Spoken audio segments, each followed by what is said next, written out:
olùdíje fúnpò gómìnà ẹgbẹ́ PDP kú lójijì. Bí wọ́n bá ń ṣàdúrà pé kọ́lọ́run má jẹ́ kéèyàn rí ọ̀rọ̀ ògódé ẹ̀mí pin àfi kí tọ̀hún máa ṣàmì dáadáa, àmọ́ ikú ò dọ́jọ́ àrùn ò dóṣù. Pẹ̀lú bí ètò ìdìbò sípò gómìnà ṣe kù oṣù kan àbọ̀ gééré báyìí, olùdíje fúnpò náà nípínlẹ̀ Abia lẹ́gbẹ́ òṣèlú People's Democratic Party PDP ọ̀jọ̀gbọ́n Uche Ikunne ti jáde láyé. Àtẹ̀jáde kan tí ọmọ olóògbé ọ̀hún dókítà Chikezie Uche Ikunne fi túfọ̀ bàbá rẹ̀ lọ́jọ́rùú wẹ́sídẹ̀ẹ́ ọjọ́ 25 oṣù kínní tá a wà yìí ló ti ṣàlàyé pé ọsibítù ìjọba àpapọ̀ tó wà l'Àbújá ni bàbá òun mí èémí ìkẹyìn sí ní nǹkan bíi aago 4 ìdájí ọjọ́ náà.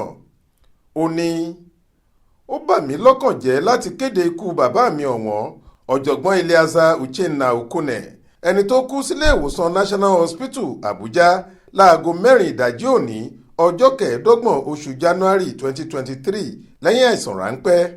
Wọ́n ti lọ gba ìtọ́jú gidi nílùú òyìnbó ní United Kingdom tẹ́lẹ̀, ara wọn dẹ̀ ti ń yá dáadáa, àfi bó ṣe tún rẹ̀ wọ́n lójijì lọ́jọ́ díẹ̀ sẹ́yìn.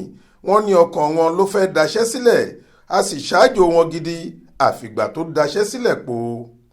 A ó máa fi bí ètò ìsìnkú yóò ṣe lọ sí àtàwọn ohun míì tó yín létí lẹ́yìn táwọn mọ̀lẹ́bí bá ti foríkorí tí wọ́n sì jíròrò nípa ìṣẹ̀lẹ̀ yìí láìpẹ́.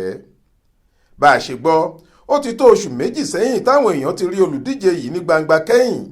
Wọ́n ní wọn kò fi bẹ́ẹ̀ rí mọ́ látìgbà tí wọ́n ti kéde rẹ̀ níbi ayẹyẹ ńlá kan èyí táwọn gómìnà 5 tínú ń bí nínú ẹgbẹ́ òṣèlú PDP pèsè sí lóṣù kọkànlá ọdún 2022 tó kọjá ní pápá ìṣeré Umuahia Township Stadium níbi tí wọ́n ti bẹ̀rẹ̀ ètò ìpolongo ìbò ọ̀hún tí wọ́n sì fa àsíá ẹgbẹ́ náà lé olóògbé yìí lọ́wọ́ gẹ́gẹ́ bí ẹni tí yóò díje dupò gómìnà pẹ̀lú àwọn olùdíje ẹlẹgbẹ́ rẹ̀ látinú àwọn ẹgbẹ́ òṣèlú míì.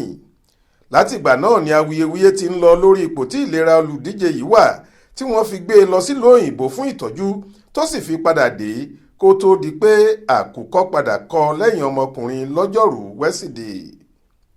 Faith Adébọlá ló ń jábọ̀ ròyìn fún iléeṣẹ́ tẹlifíṣàn Aláròye online.